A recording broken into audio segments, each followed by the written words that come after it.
மகா சிவராத்திரி முழு ஆன்மீக உரை.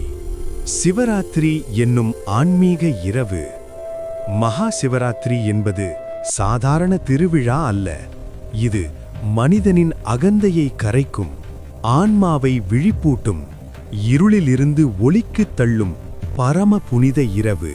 இந்த இரவு முழுவதும் விழித்திருப்பது வெளிப்புற ஜாகரம் மட்டுமல்ல, அது உள்ளார்ந்த விழிப்புணர்வின் ஆரம்பம். சமுத்திர மந்தனம், நீலகண்டன் அவதாரம். பார்க்கடலை தேவர்கள் மற்றும் அசுரர்கள் சேர்ந்து கடைந்தனர். மந்தரமலை கயிறாக வாசுகிநாகன் பயன்படுத்தப்பட்டான். கடல் கொந்தளித்து அலைகள் வானத்தைத் தொடின.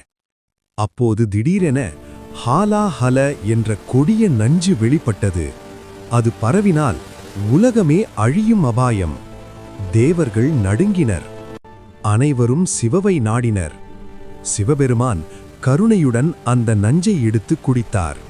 பார்வதி தேவி அவர் கழுத்தை பிடித்து நஞ்சு கீழே செல்லாமல் தடுத்தார். அவரது கழுத்து நீலமாக மாறியது.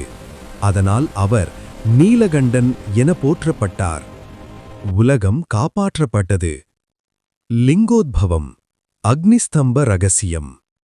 ஒருநாள் பிரம்மா மற்றும் விஷ்ணு யார் பெரியவர் என்று வாதித்தனர்.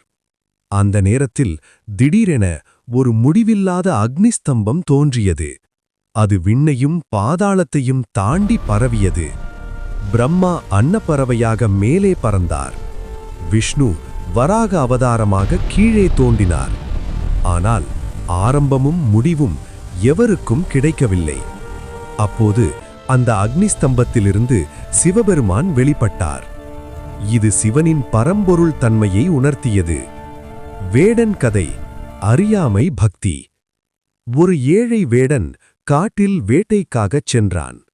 இரவு ஆகிவிட்டதால் ஒரு பில்வ மரத்தில் ஏறி விழித்திருந்தான். விழித்திருக்க இலைகளை பறித்து கீழே போட்டான். அவன் அறியாமல் அந்த மரத்தின் கீழ் ஒரு சிவலிங்கம் இருந்தது. அவன் பசியால் விரதமிருந்தான். இரவு முழுவதும் தூங்காமலிருந்தான். அதுவே சிவராத்திரி இரவு. அவன் அறியாமலே விரதமும் ஜாகரணமும் செய்து பில்வ இலை அர்ச்சனை செய்தான். காலை விடியும்போது சிவபெருமான் அவனுக்கு தரிசனம் தந்து மோட்சமருளினார்.